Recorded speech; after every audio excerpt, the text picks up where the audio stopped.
চলো আজকের রান্না তাহলে শুরু করা যাক। মা বানাচ্ছে ঝিঙে আলু পোস্ত, ঠিক আছে।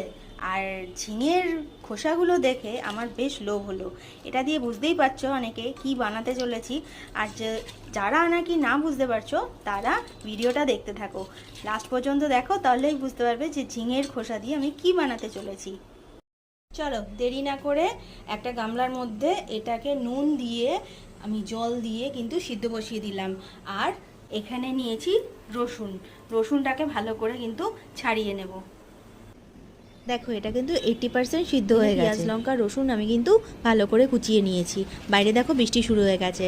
আর তোমরা কিন্তু মন দিয়ে ভিডিওটা দেখো। আমি দেখো ব্লেন্ডারে সব দিয়ে দিয়েছি আর কাঁটা চামচ দিয়ে ভালো করে গুটিয়ে দেখে নিচ্ছি যে সম্পূর্ণ পরিষ্কার করে হয়েছে কিনা।